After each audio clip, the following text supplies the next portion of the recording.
ability to score.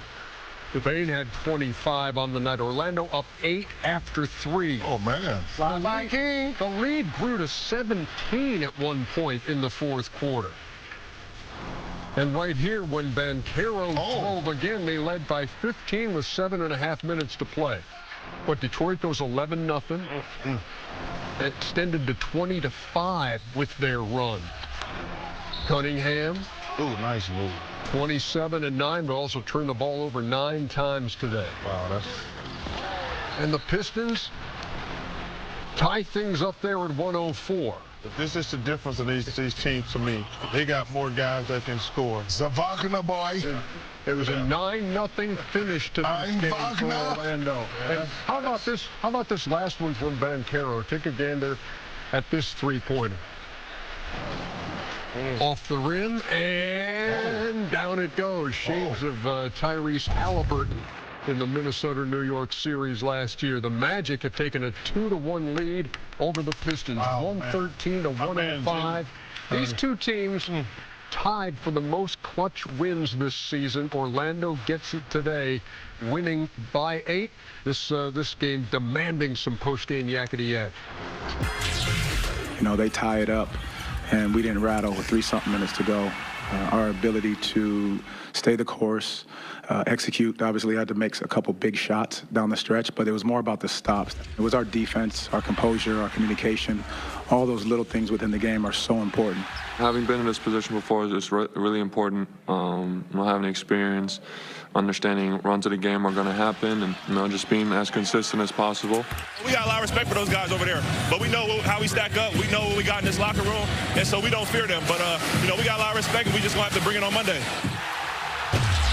And Shaq points out the turnover I just committed. Indiana, New York, obviously, not Minnesota, New York. Always last got year your back, Godfather. with Tyrese Halliburton.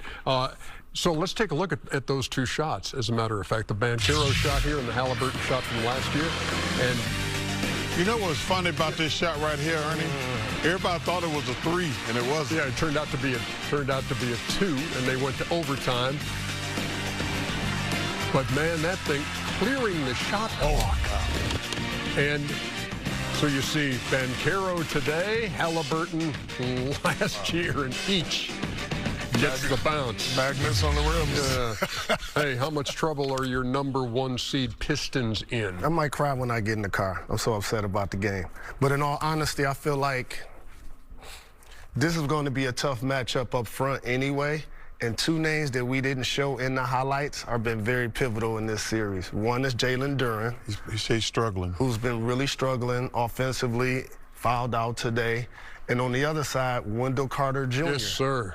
And Angel Reese, your little sister, Shaq, is on IG calculating Wendell Carter catching lobs on Duren, and now these things are trending, right? But if you look at the numbers, though, in game 1, he has 17, 5, and 7, and today he had 14 and 7. Like, he's really playing 14 well. and 17. Yeah, 14 and 7. So he's playing really well. Bain, it seems like all of their guys have gotten going. I still feel like we're going to win the series as the #1 seed. I have confidence in JB and the adjustments, but you got to give Orlando a lot of credit. You know, me and Chuck, we had a heated discussion a couple weeks ago. He was talking about certain guys have to play well to win a championship. I agree. He doesn't agree, but if you're Cage, you can't go 8 for 23, and if you're Durant, you can't go 3 for 10.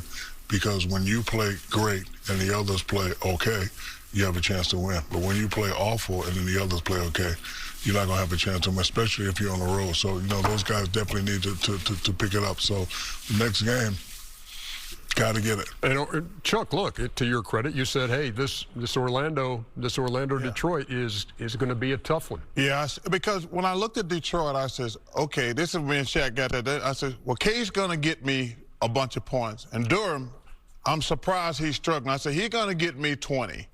I said, who's the 3rd and 4th scorers on the Pistons?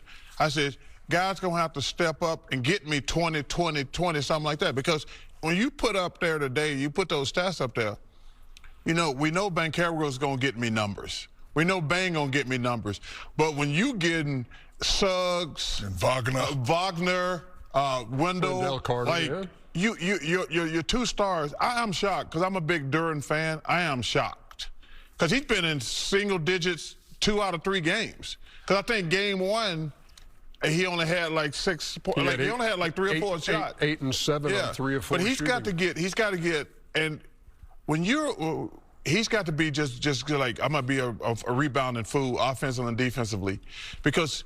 And then this summer, he's going to have to get in the gym and work on his offensive skills, because right now, most of his game is dictated by on lobs or passes from Cade.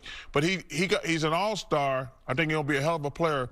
But this is a wake-up call for him. You know, I got to get in the gym and work on my offensive game. Did get 23 out of Tobias Harris today, but not enough for Detroit. They fall 113-105.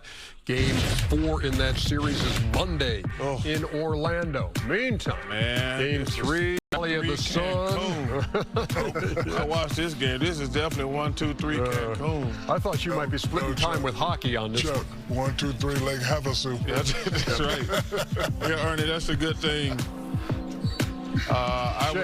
Shea had himself a game today, by the way. He was 15 for 18. Wow. Efficiency, and one of the things I love about his game, while we see him knocking down the 3 right there, he's not a volume 3 shooter. No. He gets underneath the free throw line, gets to his spots, and he's very efficient, and he drops it off to teammates to make them better as well. Dylan Brooks did have 33 for Phoenix today. I love Dylan Brooks. He's one of my favorite players, but man, this guy was just killing them today, like Roberto Flack said, killing them softly. +9 at the half was OKC. Big to big. Man, these big to big alive. Chet said it the other night we interviewed him. They're terrific at that. Jalen Williams from SGA.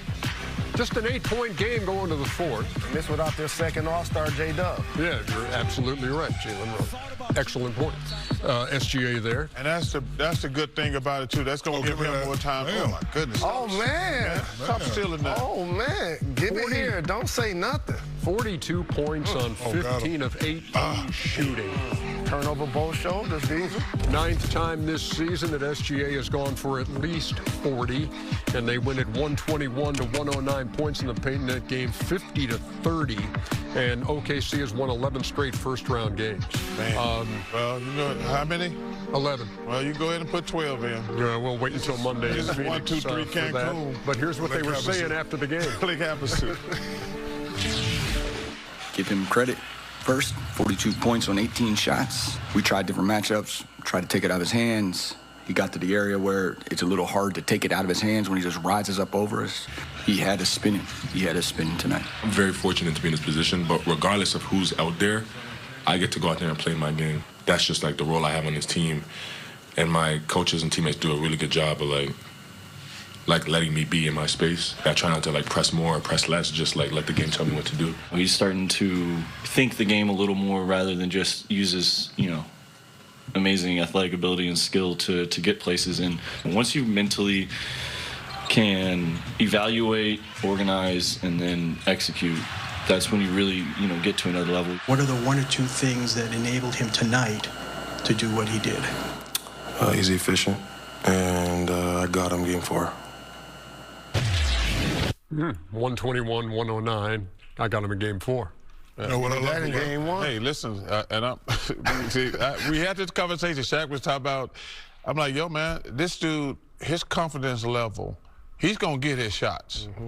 And I feel bad my sons are going to get swept. I mean, OKC, man, they're the deepest team in the league. Sam Presti, I always thought Masai Ujiri was the best GM and R.C. Buford, but Sam Presti, in my opinion, has become the best GM. Like, we know about SGA. He made that trade. Holmgren was a high draft pick. The other Jalen Williams was a high draft pick. But the rest of those guys, like, they must have one of the best scouting departments, because they just roll guys out there. Yeah, they don't miss a beat. And what I love about this team the most, if you know anything about sports, the more together you are, the higher the probability of you winning the championship. These guys are so together. They don't argue. They don't say, hey, take a bad shot. They don't make faces. Shea swings the ball. The other guys have the opportunity to also play their game and take shots. And these guys are just two together. Even when, a couple guys go out, the culture, that Sam Presti has built, they just keep them together, and they have a high chance of winning this thing again this year. How important is the feeling now when you're up 3-0? This has got to end Monday, and we can rest up, and we got Jalen Williams still out How important is that? Well, when you have the blueprint of winning the championship, of course they are the champions. They know what they have to do, so they know they cannot mess around with the Suns. You know, they know they can't go back and forth with Dylan, and you know he's probably going to start the game and try to do some antics. Continue to play the game, continue to put pressure, and continue to play defense. Like I've never seen, you know, a Devin Booker lose the ball so many times like that. So you know, OKC's defense is crushing. I'll give you the final word, Jalen. I mean, your takeaway on a 3-0 series lead. And they are very deep, and I agree about Sam Preston, their strength in numbers, but this is a celebration of SGA, how he just be quietly killing these guys. And he doesn't celebrate after every shot. To your point, he's locked in with his teammates. They started this a couple of years ago. It's the camaraderie of a college team in a lot of ways, and it's really great to watch. 121-109, that's your final score from the Valley of the Sun in a 3-0 series lead. Get out there, Charles, before they season the Thunder of OKC. There is. Here we go. There's the Joker. Get ready. Okay. Joker, Whatever that means. Yeah, that's Serbian. Okay. Serbian for what? No, I don't know. You know what to do, Joker.